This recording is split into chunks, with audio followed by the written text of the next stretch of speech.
بسم الله الرحمن الرحيم ألف لام ميم الله لا إله إلا هو الحي القيوم سورة آل عمران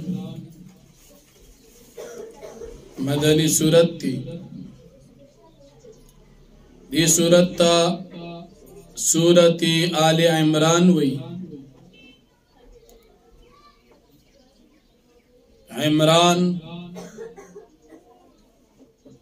دا مریم علیہ السلام پلارو دا دا بیت المقدس امامو بیا چکلا بی بی مریم واقعہ آٹول پدی صورت کی اللہ پاک ذکر کئی عمران پنم باندی دو کسان تیر شوی دی یو عمران دا موسیٰ علیہ السلام پلارو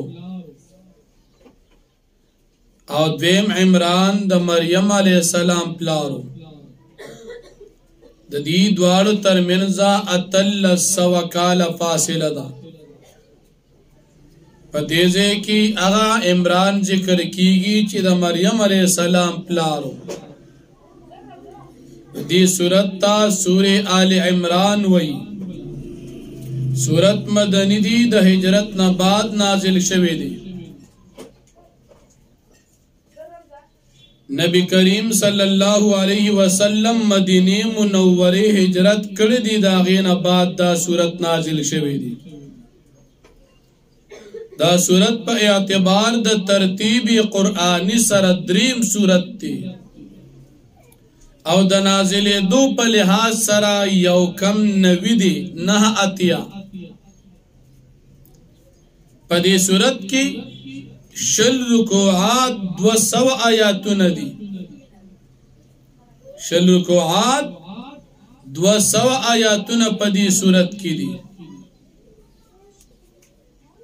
دا سورت دمک کی سورت سر ربط او مناسبت دا دی چه دمک کی سورت پا آخرہ کی فانصرنا علی القوم الكافرین مسلمان دا اللہ نے امداد واری دا کافرانو پا مقابلہ کی اس پا دی صورت پا شروع کی دا کافرانو سر دا جہاد مسئلہ ذکر کی شیخ التفسیر احمد علی لاہوری رحمہ اللہ فرمائی چے دا دی صورت دا سور بقری سر ربط او مناسبت دا دی چی پا سور بقرہ کی یہودیان بذات مخاطبو نسوارا بالطبع او پا دی سور آل عمران کی عیسیان بذات مخاطب دی یہودیان بالطبع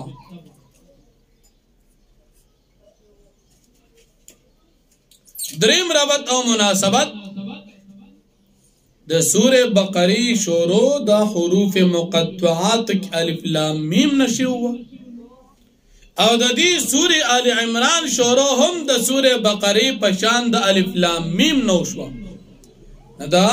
آل عمران دا شورو ربط دا بقری دا شورو سرداشو دا سور بقری پا آخرہ کی دا مسلمانانو دعاگان بیان شوی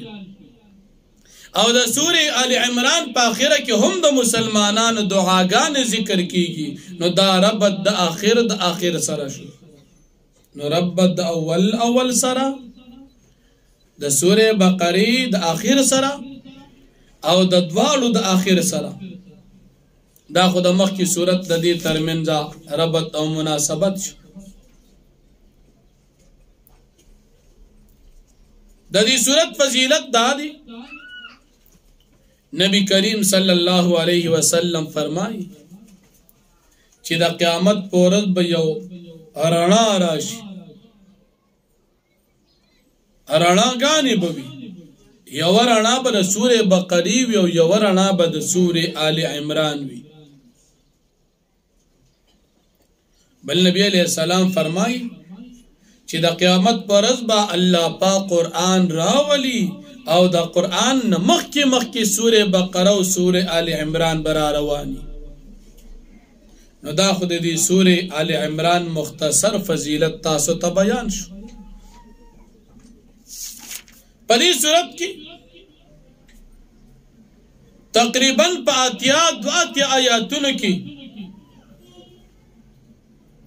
د نجران د عیسایانو سره مناظره ذکر کیږي.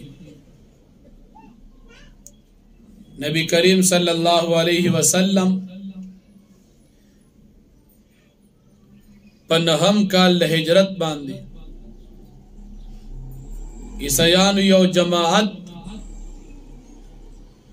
چې شپېته کسان په دې جماعت کې نبی علیہ السلام سره مناظره لراغلل. تاسو ته پرونم درس کې ما ویلو چې مناظره دا باقاعده د علم په اقسامو کې یو مستقل قسم دی. پیغمبرانو مناظره کړې دي. نو نبی کریم صلی الله علیه وسلم چې کله د دین دعوت شروع کو مدینه منوره هجرت وکړو د نجران ناشپېته عیسایان سرداران د خپل قوم نبی علیہ السلام سره مناظره د پاره مدینه منوره تراغلل مناظره کو. عیسی علیہ السلام خدای دې په دې مناظره کو. په دې مناظره په دې جماعت کې د دې مشر عبد المسیح او د سره مشیر او معاون ایهم السید او پدې کې مناظر د دې جماعت د عیسایانو ابو حارثه بن علقمه او د سره پدې جماعت کې د ضرور کورس ابن علقمه مناظره د پر راغلل. عیسی علیہ السلام وی خدای دی الکه دلیل در سره سدي وای زمونږ دلیل دار چې عیسی علیہ السلام مړی ژوند کوي او مړی ژوند کول د خدای کار دی. دویم دا چې عیسی علیہ السلام پیدایشي بیمارانو باندې دم واچي نو دا خشي بس دام د خدای صفت دی. او دریم دا چې پکور کې چا څه خوراک کا کړی عیسی علیہ السلام ته معلومه دام د خدای صفت دی. او څلورم دا چې عیسی علیہ السلام د خټه د خاپیرک په شکل یو زناور جوړ کیوالو چې دام د خدای صفت دی. معلومه دا شو چې عیسی علیہ السلام خدای دی. نو د صورت اولنو اتیا آیاتونو کې د دې نجران د عیسایانو د دغه مناظره ذکر دی. نبی کریم صلی الله علیه وسلم د دې سره مناظره وکړو ډېر بهترین انداز کې. او چې کله په مناظره او بل دا خبر دی دا کولی چې عیسی علیہ السلام به پلار پیدار دلیل د دې چې دا د خدای زوی دی ځکه پلار نشته. الله جل شانه په شورو اتیا آیاتونو کې د دغه نجران عیسایانو د دغه شرکی عقیده تردید وکړو چې دا د شرک عقیده عیسی علیہ السلام خدای نه دی، دا د الله بنده دی، د بیبي مریم زوی دی، د الله زوی نه دی. بے پلار پیداری د عیسی علیہ السلام خصوصیت دی او د آدم علیہ السلام خصوصیت چې بغیر مور او پلار پیدا دی. دا د دین نه نه ده چې عیسی علیہ السلام خدای دی. نو په اتیا آیاتونو کې دا مسله به ذکر شي. نو په دې کې به د نجران د عیسایانو دعوه ذکر شي، د نجران د عیسایانو دلایل به ذکر شي، د یهودیانو چې کوم خیانتونه هغه به ذکر شي، د عیسی علیہ السلام او د یحیی علیہ السلام د دې فضائل به ذکر شي، عیسی علیہ السلام الله پاک اسمانونو ته خېجول به ذکر شي، او مسلمانانو ته اتفاق حکم به ذکر شي، او بیا به ورپسې په 55 آیاتونو کې د احد واقعا ذکر شي. په دې صورت کې د نجران د واقعین بعد مختصرا د بدر او هغې نه بعد تفصیلا په 55 آیاتونو کې به د احد واقعه بیان شي. بیا د احد د واقعې نه بعد د شهیدانو فضیلت، د بیت الله فضیلت، د حج فرضیت او د کافرانو سره دوستانی منع دا به ذکر شي. او د هغې نه بعد په 50 آیاتونو کې به د منافقانو ذکر وشي چې منافقان په دې خپله دعوا کې دروغجن دي. منافقان د نبی علیه الصلاة والسلام سره دشمني کوي. منافقان د صحابو دشمنان دي. منافقان د پیغمبر علیه السلام دشمنان دي. نو د منافقانو قباحت به ذکر شي. او بیا به د صورت په آخره کې د مسلمانانو دعاګانې او د نجاشي بادشاہ مختصرا واقعه بیان شي. دا مې تقریبا تاسو ته د دې ټول صورت خلاصه وویله.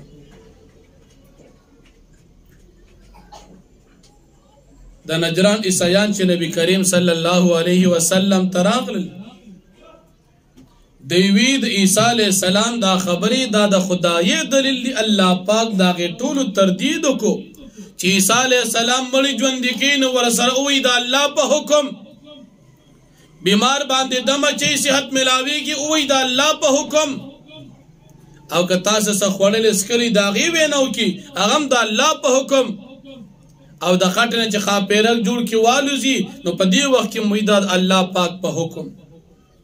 نو هغه په خپل باندې وای چې د الله په حکم او تاسو وای چې نه دا خدای دین دا دروغ په عیسی علیه السلام دی.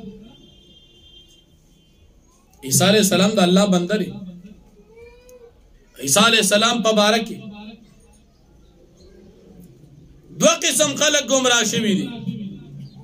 اول يهوديان گمراه شوي چې عیسی علیه السلام ته غلط نسبتونه کول، بیبي مریم ته غلط نسبتونه کول.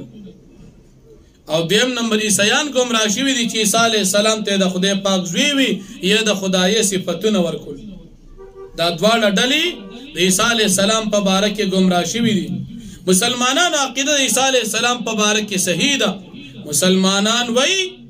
عیسی علیه السلام د الله پاک بنده دی. عیسی علیه السلام د بیبي مریم زوی دی. د الله د طرف نه ورته نبوت ملو شوی دی، کتاب ورته ملو شوی دی، انجیل. عیسی علیه السلام په دنیا کې او عیسی علیه السلام اسمانونو ته الله اوچت کو، قیامت نزدې براکوس شي، 40 کال به اسلامي حکومت قائم کی، هغې نه بعد به وفات کیږي. دا ټول د بندګۍ او د انسانیت دلایل دي. بیا الله رب العالمین د خپل خدای صفات ذکر کوي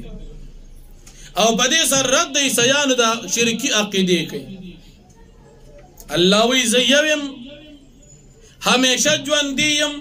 نو چې الله پاک همیشه ژوندی دی نو عیسی علیه السلام خو به وفات کیږي. نو عیسی علیه السلام خدای نشو. د تمام نظام قائمونکی او مدبر یم. نو عیسی علیه السلام خو الله پیدا کړی دی نو بنده شو، الله نشو.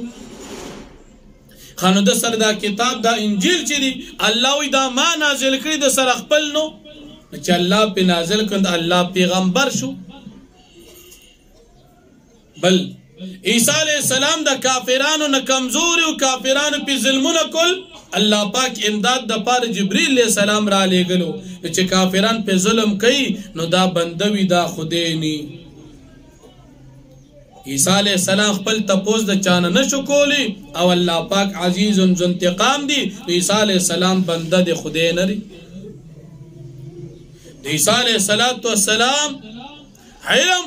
دا ناقصو ناغه بنده دی او د رب العالمین علم کامل. بیا الله جل شانه فرمایي چې په قران کې می 2 قسم آیاتون نازل کړي دي. بعض محکمات او بعض متشابهات دي. محکمات هغه آیاتونه چې داغي ظاهری معنی او مقصد دواړه معلوم وي، او متشابهات 2 قسم دي. تاسو ته ویل شوی یا دا چې داغي ترجمه او معنی یوم نی معلوم، او دویم لکه مقطعات او دویم هغه متشابهات چې داغي ظاهری ترجمه خو معلومه لیکن داغي معنی او مقصد نه معلوم لاغي ته متشابهات وي لکه مثال الله پاک صفاتونه صفات هغه صفات چې داغي معنی ظاهری د الله د شان سره مناسب نه وي لکه مثال الرحمن علی العرش استوى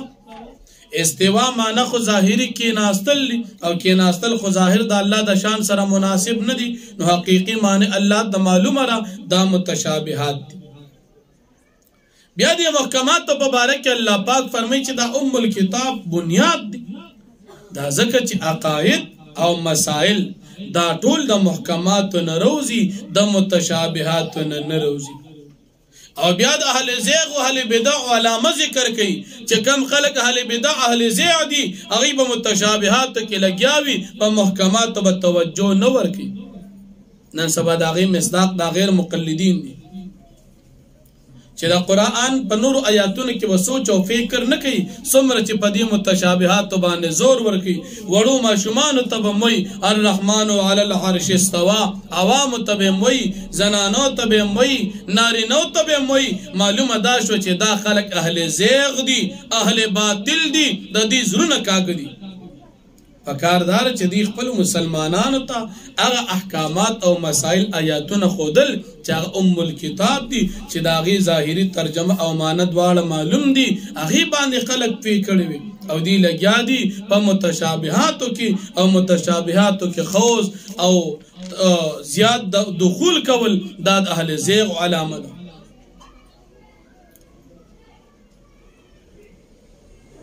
کم کسان چالي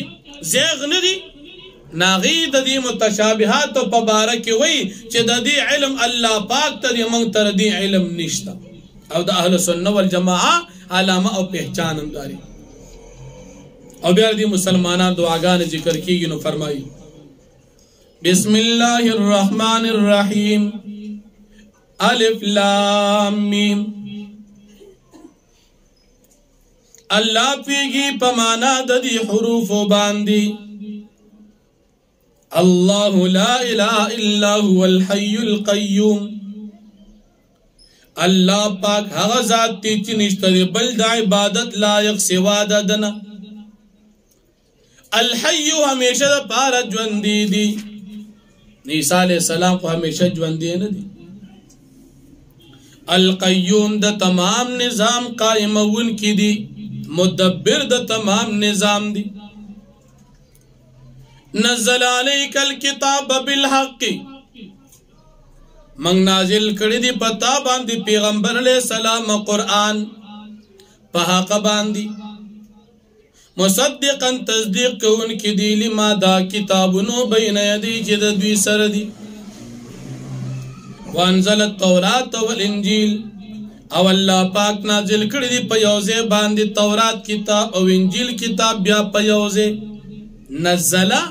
لګ لګ نو قرآن درویش کاله کې لګ لګ نازل شو انزل په یوځه نو تورات کتابم په یوځه ملو شوی انجیلم په یوځه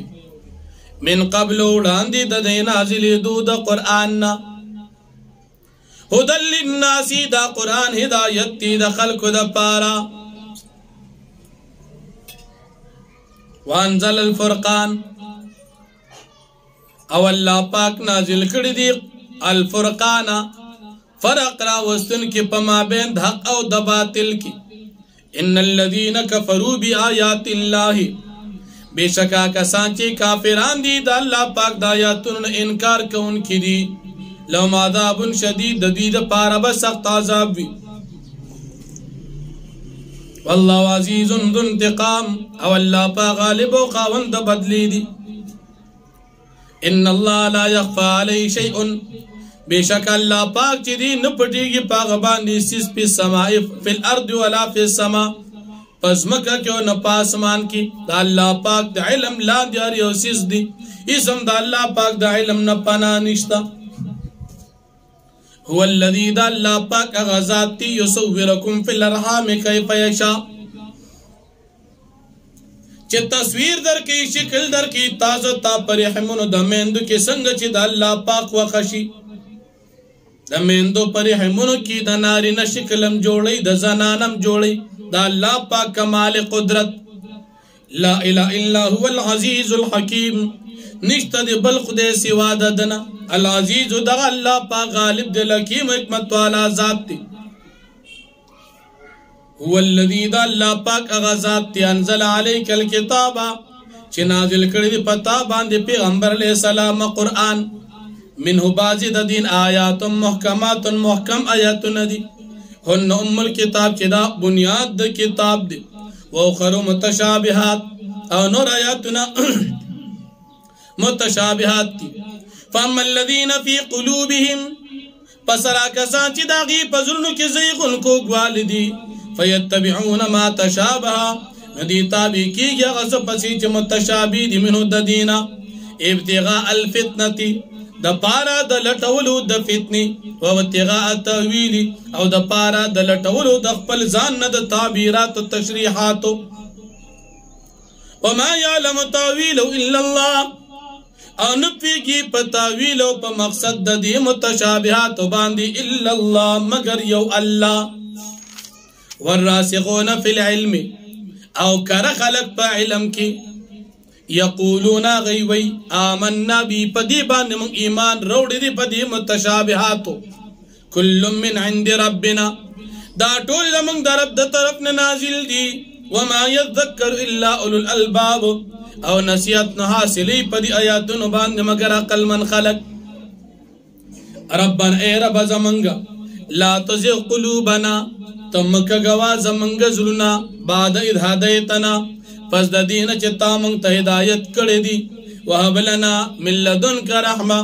او راک منگ تا دخپل جانبنا رحمت انک انت الوحاب یقینا تو ورکون کی دا رحمتنوی ربنا اے رب زمنگا یا انک انت الوحاب بیشکت مغفرت کون کی ربنا اے رب زمنگا انک جامع الناس یقینا تراجم کون کی خلق لرا لیوم لا ریب فی پاورت کی چبئی کے شک نشتا چی قیامت تی ان اللہ لا یخلف المیعاد بے شک اللہ پاک مخالفت نکی دخپل وادی ان الذین کفروا لن تغنی عنهم اموالهم ولا اولادهم من اللہ شیئا فمکی رکو کی دا کافران انجام ذکر شو چه کافران دا پار سخترین عذاب شدید دی اس پا دی رکو کم دا کافران انجام ذکر کی گی چه دا دوی دا پار سخترین عذاب دی کلا چی دا نجران عیسیان مناظری لرا روانو پلارا کی ابو حارثہ بن علقمہ مناظر دا دی عیسیانو دی پا اوخ باندے ناستو نو اوخی تندکو نو چی تندکو دا دی مناظر سر رورو کورز ابن علقمہ اگا او خیری اکڑی بد دعای اکڑا نعوذ باللہ وی اگا کس دی حالاک شی چی من چا سر مناظری لروانی تاکہ دا کافر و تا پتا نوا چی دا سی اوی نو دیرور ابو حارثہ بن علقمہ چکم دا دی غٹ مناظرو دا عیسیانو مولو اغوی خیری مکوا دا منگ چی چال روانیو دا خو پیغمبر دی دا چی منگ و سر مناظری لزون دا خو عام سڑے ندی دا خو پیغمبر دی دا آخر زمانے دیرور و توی کرز ابن علقمہ چی پیغمبر دی نو مناظری لولی زی ایمان پی ولی نروڑی ابو حارثہ و توی که ایمان روڑم دا خلق چی منگ لکم پیسی و چکم مراعات و سہولیات ایش اشرت پی عیسیت کی راکی دا بیا زمنگ نا ختمی گی ویزد عیسیان و مناظرم خلق را لعرص راکی او کما ایمان روڑو نو بیا خورال دا نه راکی کرز ابن علقمہ دیخوا تا دا پیسو دا وجه حق مسئلہ نه بیانے زکر ایمان نه روڑا مناظری لزی دا کرز ابن علقمہ دا دی خپل قافلین جدا شو تاثر دا سر پلارا نظم قافلین وړاندې راغی او نبی کریم صلی الله علیه وسلم په لاس باندې ایمان راوړو. ابو حارثه وی ایمان ولې نه راوړم؟ ځکه نه راوړم چې خلک راله مال راکوي، کم ایمان مې راوړو خو عیسیان ناله بیا مال نه راکوي. الله پاک په دې آیاتونو کې د دغه حالت بیان کو چې دوی د مال له وجې ایمان نه راوړي، خو د قیامت په ورځ د عذاب نه بچ کوونکي خو دا مال نه دی. دی خو هلته مال اولاد نشي بچ کولی. د دوی حالت د فرعونیانو په شان دی. فرعونیان هم د مال د وجې د موسی علیه السلام په مقابله کې ولاړو، د بادشاهۍ د وجې په مقابله کې ولاړو، هغې انجام څنګه سخت و؟ الله پاک هغې هلاک کړو. نو دا خلک چې د خپل مال له وجې ایمان نه راوړي، د مال د وجې حق مسله نه کوي، د مال د وجې نبی علیه السلام سره مناظره کوي د عیسی علیه السلام په خدایۍ باندې، نو د دوی عذاب به هم د هغې په شان سخت دی. نو دوی د مناظرې دپاره راغلل. بیا الله جل شانو په دې آیاتونو کې د بدر واقعه مختصرا ذکر کوي. کله چې د بدر غزا و، نو د بدر په غزا کې کافران 1000 او مسلمانان 314. مسلمانانو کې 70 مهاجرین صحابه او 214 په دې کې انصار صحابه. د مهاجرین امیر حضرت علی رضی الله عنه او د انصار امیر حضرت سعد ابن عباده رضی الله عنه. مسلمانان ډیر کم او کافران ډیر زیاتو. مسلمانانو سره په شریک باندې او یا او خان او 2 اسونو، او کافرانو سره 200 او خانو او سلور سر اسونو. 200 او خان کافرانو سره سل پکې اسونه، او مسلمانانو سره ټول او خان غریبانانو سره او یا او اسونه صرف 2. یو د حضرت مقداد رضی الله عنه او بل د حضرت مرثد رضی الله عنه. مسلمانانو سره صرف 6 زری وي او 8 سره توري وي، او کافرانو سره ټولو سره زری او توري برابر وي. کله چې مقابله شروع شو، تفصیلی واقعه به ان شاء الله روز راشي. د بدر په میدان کې کافران وړاندې راغلي او مسلمانان رستو راغلي. چې کم خزي او ناغدي کافرانو ني او کم چې کمزور دي او چې شګي وي پکې خپې کله کې دین او ناغزي مسلمانانو تفریق. الله امدادو که باران اورونو مسلمانانو زې کلک شو او د کافرانو زې خټه شو. بیا الله پاک دی تا امداد راولي. د مسلمانانو په نظر کې کافران لک کار شو او د کافرانو په نظر کې مسلمانان ډیر ښکار شو. دې کې راځي يرونهم مثلیهم. د مثلیهم په باره کې علما 3 اقوال ذکر کړي. کافرانو خیال دی چې مسلمانان زمنګ نه 2 زیات دي، یعنی منګه زریونو مسلمانان 2000 دي. یو قول دا دی. دویم قول دا دی چې د مسلمانانو د خپل تعداد 2 دي تخکارا شول چې 314 دي. نو دعوت الله پاک 2 خول 600 شي وته اخودل. او دریم قولدار چې مسلمانانو ته الله پاک کافران د مسلمانانو د تعداد مطابق 2 اخودل چې یره موږ مسلمانان 314 یو.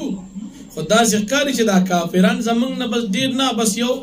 2 بزیات لکه هغه بشپک 100 شي. نو کافران ورته کم اخودل. اولنی قول پکې راجح دی. مسلمانانو ته الله پاک کافران کم او کافرانو ته الله پاک مسلمانان ډیر اخودل. کافرانو خیال دار چې مسلمانان دا 2000 دي. جګړه وشوه، الله امداد را اولېګو. کافرانو کې او یا مردار شول او یا قیدیان شول او کافران او تختیدل. مسلمانان الله پاک امداد ورکو. وړوکی جماعت غالب شو او لوی جماعت د کافرانو غي مغلوب شو. دغه واقعا مختصرا ذکر کیږي. بیا اسباب د گمراهی او د محرومیت د ایمان نه ذکر کیږي.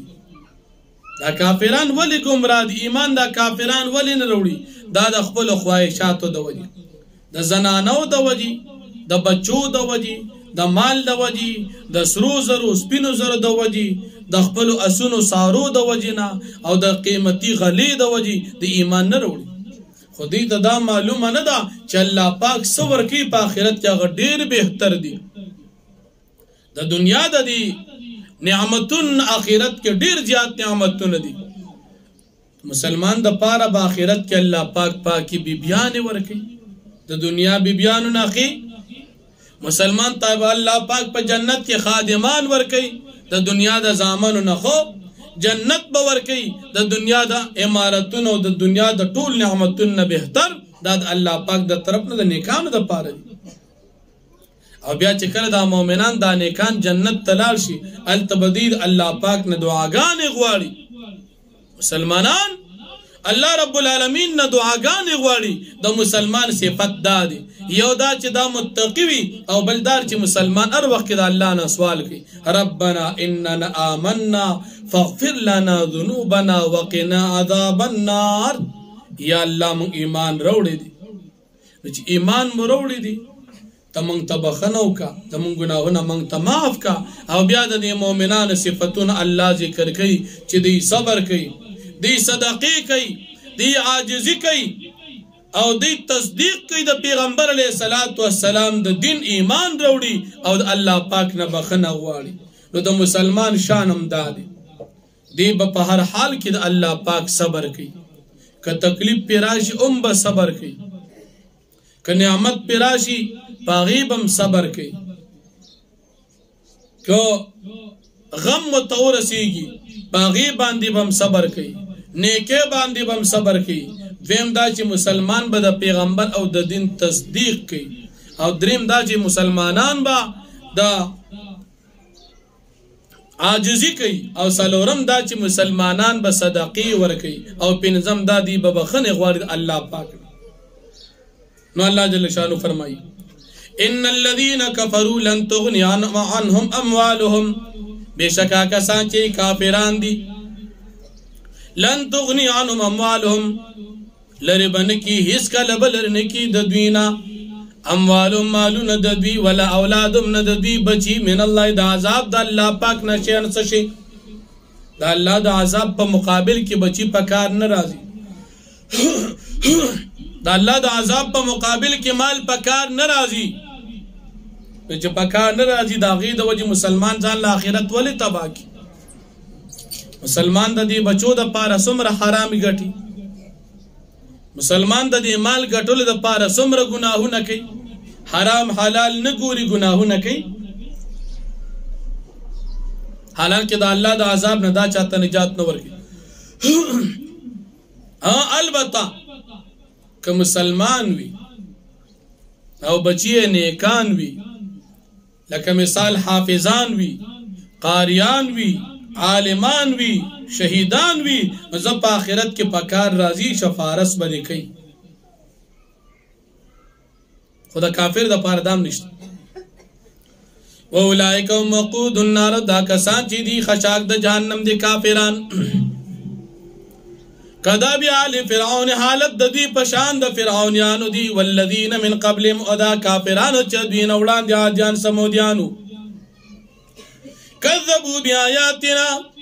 دی تکذیب کړو زمنګ د آیاتونو فاخذهم الله بذنوبهم پس الله پاک هلاک کړ دي په سبب د ګناهونو د دوی والله شدید العقاب او الله پاک سخت ترین عذاب ورکوونکی دی قل تو فرمایا للذین کفروا کسان جی کافران دي ستغلبون زرد چتا ز مغلوب کړي شي کافران سوکو يهوديان عیسایان ا مغلوب شو وتحشرون الى جهنم او تاسو به جمع کول شي جهنم ته وبئس المهاد دا ډیر بد ټکانه ده قد كان لكم آية في فئتين التقطا فتاقی سره د استاسو د پاره یو نه خدای عبرت په دو جماعتونو کې چې اول سره ملاقات شو فئتن تقاتل في سبيل الله یو ډله چې د صحابه او جهاد کو د الله په لار کې او اخرى کافرتن او بل ډله د کافرانو وا يرونهم مثلهم چې د کافرانو لیدل دي مسلمانانو لره د ځان نه دوچن رای العين پسترګو د لیدلو سره والله يؤيد بنصره من يشاء او الله پاک امداد کی تایید کی خپل امداد سره من يشاء ته چاته چې الله پاک وغواړي ان في ذلك العبرة لأولي الأبصار یقینا پدې کې خامخا عبرت د عقل مندو د پاره پدې واقعا کې زين للناس خیسته کړی شوی دي خلکو د پاره حب الشهوات محبت خواهشات من النساء د زنانو د پاره خلک ډیر کرتی خپل دین پریږدي د زنانو د پاره ډیر کرتی خلک خپل حیا پریږدي من النساء د زنانا والبنین او زامن خیسته کړی شوی دي خلکو د پاره محبت خواهشات چې زنانه دي والبنین او زامن دي د زامنو د بچو د پاره خلق دنیا کې حرام حلال نه پیژني والقناطیر المقنطره اغازیاتی خزانه چې جمع کړی شوی دي من الذهب د سرو زرونه والفضه او د سپینو زرونه والخيل المسومه او غاسونه چې هغه خدار کړی شوی دي والانعام او ساروي والحرث او فصلنا ذلك متاع الحياه الدنيا داس باب د ژوند د دنیا دی والله عنده حسن المآب او الله پاک سره بهترین ټکانه جنت دی نو پدې کمزوري غونتی سيزونو باندې مسلمانان خپل ایمان نه پریږدي پدې باندې مسلمانان خپل عقیده نه پریږدي پدې باندې مسلمانان خپل مذهب نه پریږدي مسلمانان خپل عقیده مذهب باندې کله کوسيږي ولی د الله پاک سره بهترین ټکانه جنت دی قلتو فرمای پیغمبر علیہ السلام خپل قوم ته او نبئکم بخیر من ذالکم ایزا خبرداری در کم تاستا بہترین دا مخی سیزونو نا للذین دا پاردے کسانو اتقو چه غیزان بچ که دا شرک و دا گمراہی و دا کفرنا عند ربیم دا دوی دا پارا بوی پنز دا رب دا دوی جنات باغنا تجری من تحت الانهارو چی بہیگی بلاند دا غید انونا نهرونا خالدین فیها دا جنتیان دا نیکان ببی ہمیشہ پدی جنتونو کی وازاجن ددید پار بی بیانوی متوحرتن ہر قسم خرابین پاکی وردوان من اللہ اور رضامندی بوید اللہ پاک دا طرفنا واللہ بصیر بالعباد او اللہ پاک لدن کی پخپلو بندگانو باندی الذین یقولون ربنا نیکان خلق اغدی چغی بوی اے رب زمنگا اننا آمنا یقینا من ایمان روڑی دی من مسلمانان یو اللہ من تپد ایمان باند استقامت جن او مرگ نصیب کا دی بسوئی فاغفر لنا تمن تبخنو کا ذنوبنا دمن دا گناہنو وقنا عذاب النار او من بچ کا دا عذاب دا جہنمنا الصابرین دی بصبر کون کیوی نیکان خلقو کی بصبر وی والصادقین او نیکان خلق برشتیاوینا کی ایمان بروڑی والقانتین آجزی بکی تابداری بکی والمنفقین او صدقی بکی والمستغفرین بالاسحار او بخن بغوارد اللہ پاکنا دا پیش منی پا وقت کی شہد اللہ انہو لا الہ الا ہو یو پیرا نبی کریم صلی اللہ علیہ وسلم تا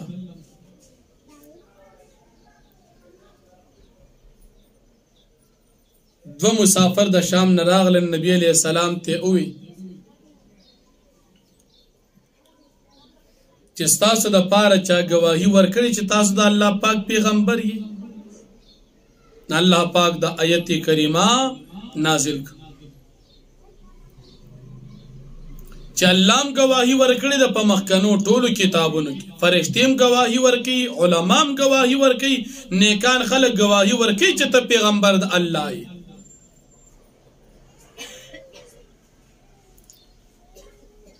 ورپسی آیت ان الدین عند اللہ علیہ السلام یہودیان عیسیان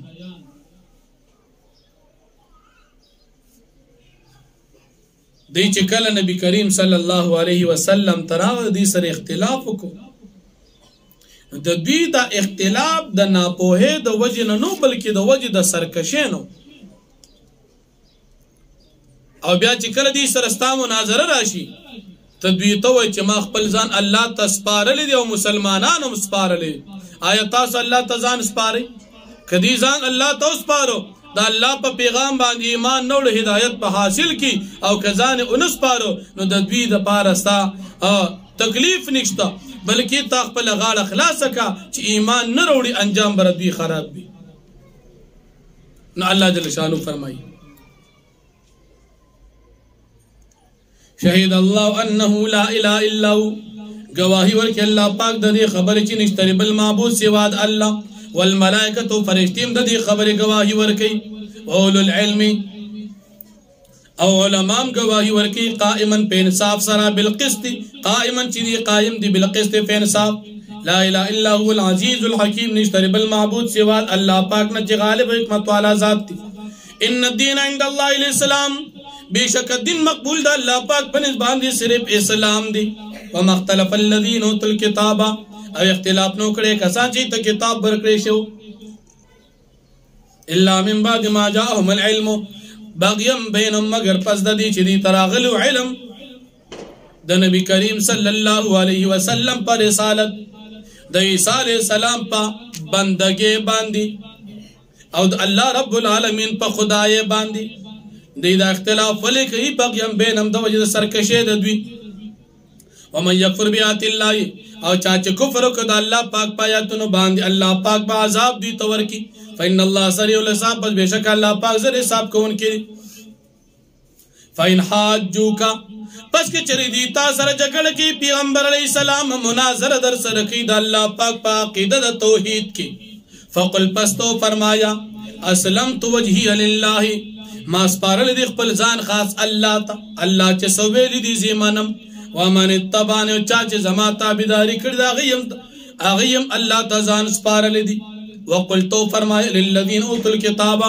اي خلق ته چغی ته کتاب ورکړی شوی دي والاميين او خلق چې عوام ان پړ دي لکه مشرکان د مکه اسلمتم آیات الله پاک تزان سپارای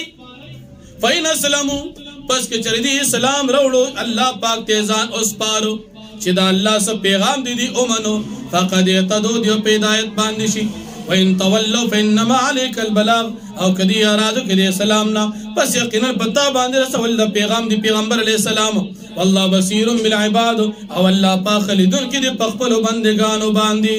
واخذ الحمدلله رب العالمین.